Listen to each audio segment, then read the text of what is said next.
एक बार फिर बिहार में अनिश्चितकालीन हड़ताल शुरू करने की चल रही है तैयारी। कई महीने से पेमेंट नहीं मिलने पर आशा कार्यकर्ताओं में दिख रहा है आक्रोश। लगातार अपनी मांगों को लेकर प्रदर्शन करने वाली आशा कार्यकर्ताएं आज भी है नाराज। बिहार के मुख्यमंत्री के पद पर नीतीश कुमार होते हुए भी नहीं सुनी इन आशा कार्यकर्ताओं की मांगे। नीतीश कुमार को लेकर आशा कार्यकर्ताओं में दिख रहा है काफी आक्रोश। आशा कार्यकर्ताओं का सीधे तौर पर कहना है इस बार नीतीश सरकार को आने नहीं देंगे। पिछले साल भी चला 32 दिनों का हड़ताल, लेकिन नहीं हुआ आशा कार्यकर्ताओं की मांगे पूरी। लिखित समझौता को भी लागू नहीं किया गया। इस वजह से आशा कार्यकर्ताओं में दिख रही है नाराजगी। केरल, उत्तर प्रदेश, हरियाणा के बाद अब बिहार में भी आशा कार्यकर्ताओं का आक्रोश तेज होने को लगा है। जिन आशा कार्यकर्ताओं को केंद्र सरकार और यहाँ तक कि राज्य की तमाम सरकारी कहती है कि आशा वर्कर जो है स्वास्थ्य विभाग की रीढ़ है, लेकिन आज तक उनकी मांगे नहीं हुई पूरी। इस वजह से आशा कार्यकर्ताओं में दिख रहा है काफ़ी आक्रोश। इसीलिए अब चल रही है अनिश्चितकालीन आंदोलन की तैयारी। अब फिर से उतरेंगी मैदान में आशा वर्कर, घेरेंगी सचिवालय, फिर से होगा प्रदर्शन और अपनी मांगों को लेकर फिर से उठाएंगी अपनी आवाज़। इन आशा कार्यकर्ताओं को ना तो सम्मानजनक मानदेय, बल्कि स्वास्थ्य विभाग के वरिष्ठ पदाधिकारियों के द्वारा भी आशा कार्यकर्ताओं का लगातार शोषण हो रहा है, जिसको लेकर भी ये लोग काफ़ी नाराज़ हैं, परेशान हैं। अपनी फैमिली को चलाने में ये लोग काफ़ी इनको दिक्कतें आती हैं।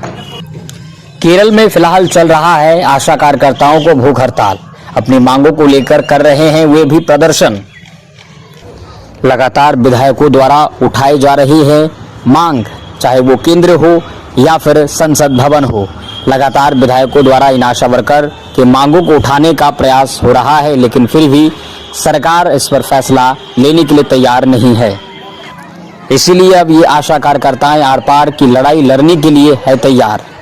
इस बार केवल बिहार नहीं, बिहार के अलावा केंद्र के तमाम राज्य, चाहे वो बिहार हो, उत्तर प्रदेश हो, हरियाणा हो, इन तमाम राज्यों से आशा कार्यकर्ताएं आंदोलन में लेंगी हिस्सा। फिर से उतरेंगे एक बार मैदान में और फिर से करेंगे प्रदर्शन। अपने हक के लिए लड़ेंगी ये आशा कार्यकर्ताएं। कुछ ऐसे सवाल जिनका चाहती है आशा कार्यकर्ताएं सरकार से जवाब।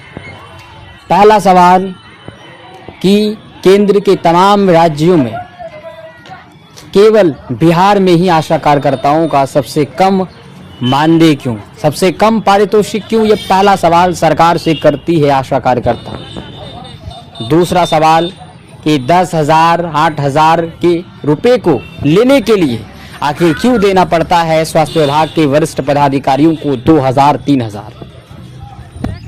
तीसरा सवाल कि हम लोग इमरजेंसी में भी कहीं पर जाते आते हैं, लेकिन हमारे लिए जाने आने का कोई साधन क्यों नहीं?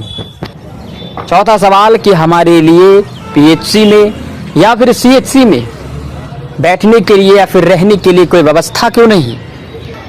पांचवा सवाल, सबसे बड़ा सवाल, कि आखिर हम लोगों को इतना कम मानदेय पर ऑनलाइन का काम का बोझ क्यों थोपा जा रहा है? इन तमाम सवालों को लेकर के आशा कार्यकर्ताएं जो है आंदोलन में उतरने की तैयारी कर रही है। सरकार से इन सवालों का जवाब मांगने की तैयारी कर रही है। सरकार को इन सवालों का जवाब देना होगा। तो आप तमाम आशा कार्यकर्ताओं का हम स्वागत करते हैं और आह्वान करते हैं कि आइए आप लोग अपने आंदोलन को तेज करिए और अपनी मांगों को हासिल करिए, क्योंकि ये सरकार ऐसे नहीं मानेगी। जब तक आप सड़कों पर नहीं उतरेंगे, जब तक आप सचिवालय को नहीं घेरेंगे, तब तक ये सरकार आप लोगों की मांगों को नहीं सुनेगी।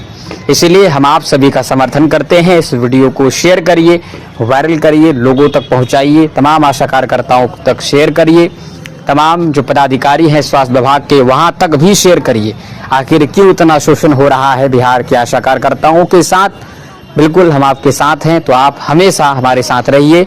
उसके लिए हमारे चैनल को सब्सक्राइब करिए, साथ ही साथ हमारी वीडियो को शेयर करिए, क्योंकि हम करते हैं हमेशा आप लोगों के आवाज़ को उठाने का काम।